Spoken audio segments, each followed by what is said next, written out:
Hello everyone, मैं आम खुरमजरी ngasi अनौब मखल की सिंजू म पुदुना लाक्चरे आई ngasi की सिंजू से कोई सोया बोरी सिंजू दने सोया बोरी से सोया चंग हार का जु खंगनै दना को न्यूट्रेला बोरी हार का जु खंगनाबा अदो मैं मियेंग तामिनरसे कोई सिंजू से ngasi की सिंजू से यूनिक रेसिपी ने कोई ngari याउदबिदा सुगदब सिंजू नि को दो मैं दो सिदा लेजरे मैं आनजे सिदा सिंग चनम ग सुरे केम याउदबिदा को सिंग चनम ग हिंग न सुदोइनि सिसिना सिंगने चनमने पुलप सुमिनादोइने सिसिना थाउदा मोरक तो काहलागा थुमगा तोरगा सुरे सिसु अदुगा तिलौ खरा फदिगोम खरा अदुगा सिसिना सोया चंग अखोइगी ग्राइंड तौथोगा थंबने अदु तौथोइनेबको सिसिना अदो फुटलगा तौदोइने सिसु फुटलिने अदु फुटलगा तौथोकपा हाइतारे अदुगा सुदोइने अदो मयाम सुबा हौजरागे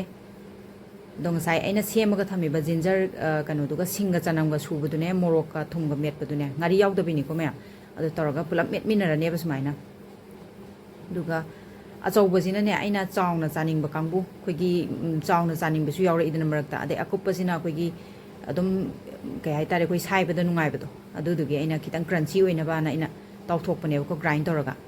ado sai toraga pulap metminarani ado sigi singju se khoigi merames kumba कोई ngari ngatai चादब नुमित सांगा चादब नुमित लाइटिन के थोरम लेब लेदाइने अदुगुम्बा मतमदुदा सुर कमतंग चाबियोब मयाम हवाई थोंबनी खंगदे अदगी अदुम सुमाइना उती गुम्बनी खंगदे अदुगुम्बा कांदुदा अदुम चाबदा अदुम हावबनेबा अदो मयाम आइगे सिंजु से यूनिक हायदना को मयाम जे अदुम सुनरी दुना को अदो सोया बोरी सिंजु जो अदुम अखोइ जो चार जे बोदु हाइबा अदो सुमाइना आइना सुरी सुमाइना अमतंग सुर अमतंग येंबियो ngari यावदबिदा अदुगा सिदैसिदा अदुम कै कैनो हापसन बदुम याइको मयाम दम मना मसिंग के हापसन बयाई को अदो आईडी अतई मना मसिंग याम हापसद्रे सिगी मंगन जे मंगन तावरगा थंबने सीमा गार्निश ओइना चाइबिरनी सिमतंग हापगा सोया बोरी सिंजुदा मंगन अतावबसे हापगा अमतंग चाबियो अदुगा हावी हाउती हाइबदो अमतंग हाइबिरमो हाउगनी हाइबगी दमकता इन रेसिपी जे सेमजबने अदो फर्स्ट टाइम ओइना जु सेमबने अदुबो फेलदी ओइद्रे सिमदी आइगी ओइना आइगी साइटगी ओइना यामना हाउबा रेसिपी मदी ओइरेबको अदो चारगा दुम खंगनी मयामनसु हावी नत्रगा हाउते दो अदो सिदैसिदा दुम मना मसिंग करी करी हापचलगा दुम चाबदुम यारे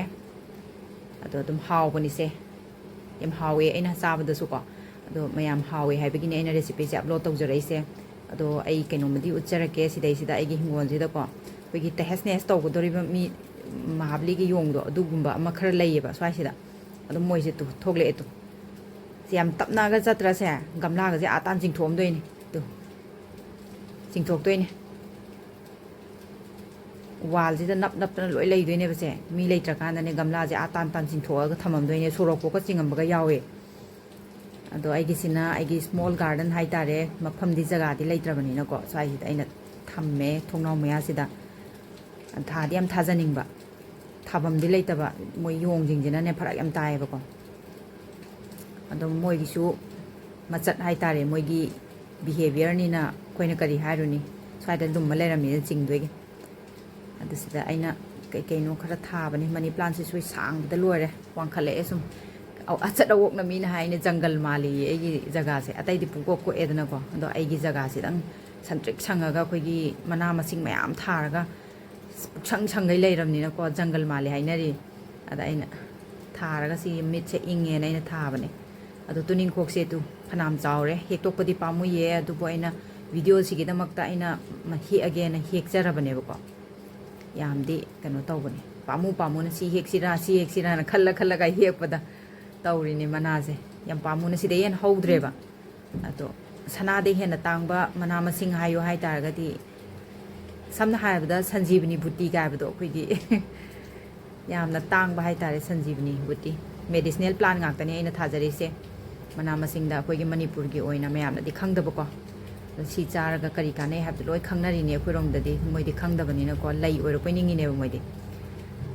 स्वाइदा लैबा मी गैसे दो खरा हेक्चरे आइगी वीडियो से सिगिदमक्ता अदो मयाम सपोर्ट तौबिरमो आइगी वीडियो से लाइक कमेंट शेयर सब्सक्राइब तौबिरमो अनौबा येंबिबा मियोइसिंगना येंबिरिबा मियोइसिंगना सब्सक्राइब तौसनबिरमो लाइक तौबिरमो मयांग तोनी को सिसे मयांग तोन से मतोन थला थला चावखले ये चुमब्रा येंगे तौनी चुम्मे तो आदा सोमला ए याम तम तमना मी गसे केम उसितबनी मोइजे dum sakhidoine ko aduga ne mathakta kagidoine mathakta khumuk langdarakani to lumlum laijong furit phiron phawbo ya pote mogi leader am lairibo ko leader duna ne leader dun hari ge tawdoi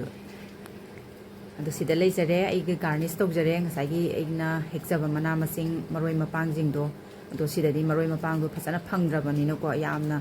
thawai jam nungai ta bai tare aina ga manipur daga leijaramagadi phasana tawjagadabani na khanjare adu upai di leitabani na arei ba kharana mathele koi se langjare sida leire ai gi changlu